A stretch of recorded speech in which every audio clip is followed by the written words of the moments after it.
श्री सीतारामचंद्र भगवान की जय। श्री सुखदेव जी महाराज की जय।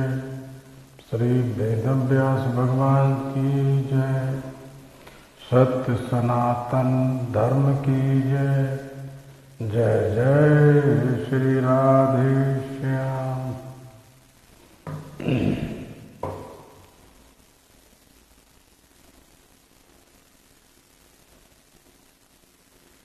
परमाध्यक्ष अनंत कोटि ब्रह्मांड नायक सर्वेश्वर भगवान श्याम सुंदर श्री कृष्णचंद्र जी, जिनकी वांगमय मूर्ति श्रीमद् भागवत महापुराण का हम सभी लोग श्रवण लाभ प्राप्त कर रहे हैं।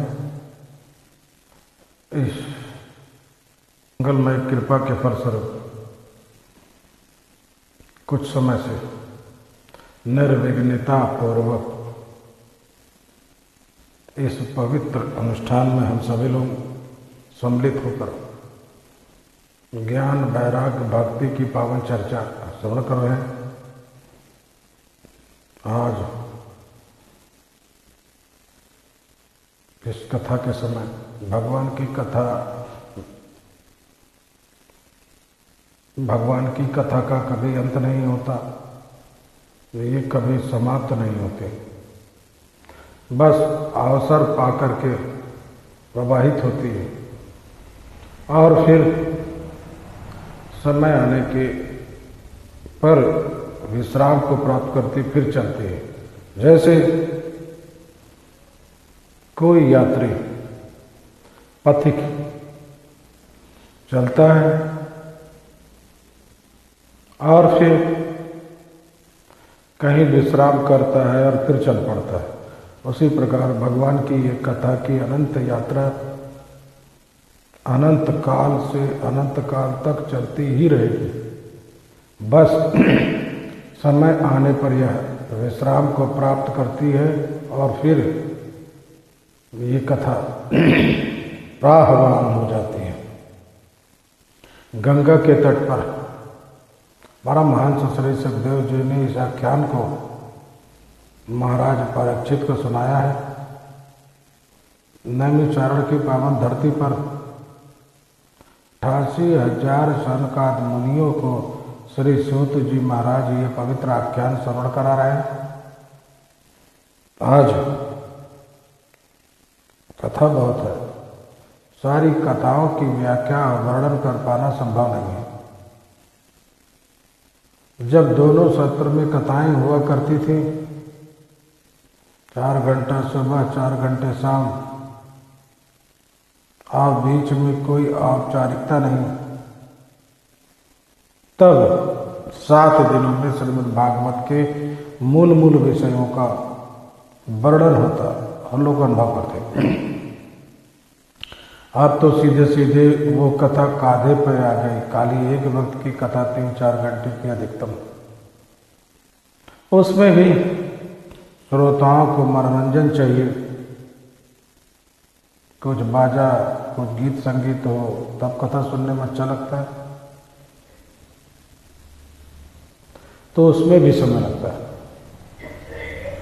फिर जो समय बचा उस समय में कितनी व्याख्या की जाए, कितनी बातें कही जाए, यह तो वक्ता के ऊपर निर्भर होता है कि वो कैसे इन विषयों को समाहित करके कम समय में अधिक से अधिक अच्छी से अच्छी बातें श्रोताओं तक प्रेषित कर सके। और इसके लिए वक्ता को कितना मानसिक श्रम और कितना दबाव अनुभव करना पड़ता है, ये तो वक्ता ही जानता है। सामने पोथी रखी रहती है, विषयों को स्पर्श करने का साहस नहीं होता।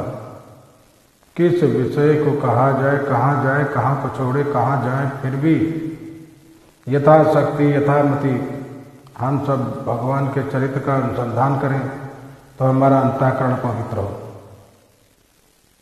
वस्तुतः भगवान की कथा का हम संपूर्ण गान करेंगे और संपूर्ण श्रवण करेंगे, यह उद्देश्य नहीं है।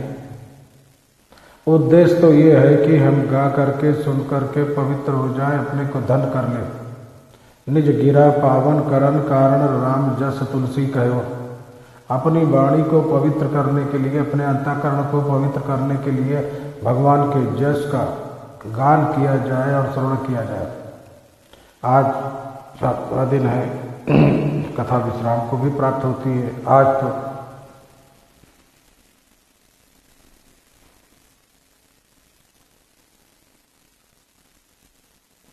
बहुत सारी कथाएं हैं, लेकिन केवल आज सूत्र रूप में भागवत में क्या क्या है, मूल बातें, इन्हीं बातों को हम बताने का प्रयास करेंगे। कारण कम से कम श्रीमद् भागवत में है क्या, ये तो आपके मस्तिष्क में और विचार में स्थिर हो जाए। क्योंकि भागवत का लोग मतलब यही समझते हैं कि कथा शुरू हो, पहले दिन कीर्तन भजन हो, फिर कुछ परीक्षित की चर्चा हो, फिर गुरु जी की कथा, प्रहलाद जी की कथा आ जाए, ध्रुज की, फिर भगवान कृष्ण का जन्म हो जाए, रुक्मिणी विवाह हो जाए, सुदामा चरित्र हो जाए, बस हो गई कथा। श्रीमद् भागवत महापुराण के क्रमबद्ध इतनी विषय वस्तु है, इतना विषय है, कम से कम उन विषयों को सामान्यतया यह तो जानना ही चाहिए कि भागवत क्या कहते हैं। पहले भी कथा में अब सभी लोगों ने श्रवण किया होगा कि भगवान ने इंद्र के अभिमान के नष्ट करने के लिए इंद्र की पूजा का निषेध किया और गोवर्धन की पूजा कराई।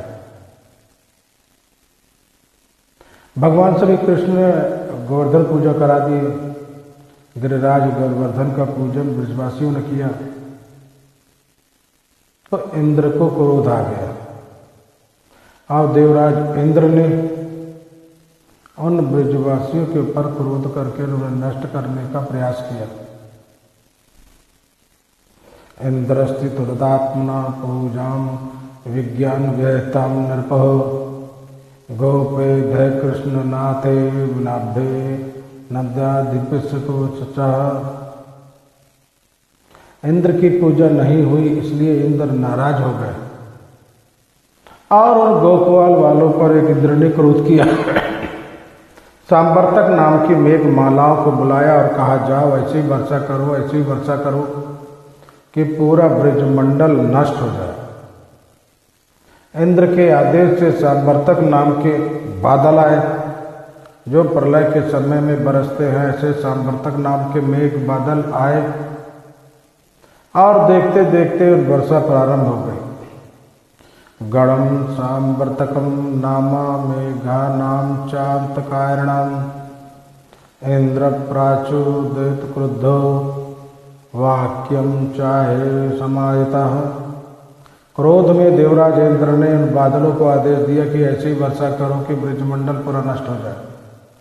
भयंकर वर्षा प्रारंभ हो गई, हाथी के सूंड के समान मोती जलधारा गिरने लगी। आप तो सभी ग्वाल बाल इधर उधर भागने लगे, कहीं बचने का कोई आश्रय नहीं। बड़े बड़े वृक्ष भी टूट टूट करके पानी में बहने लगे।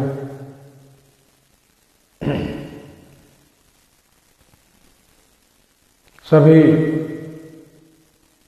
वृक्ष टूट टूट करके बहने लगे। बड़े बड़े प्रस्तर खंड उस पानी के प्रवाह में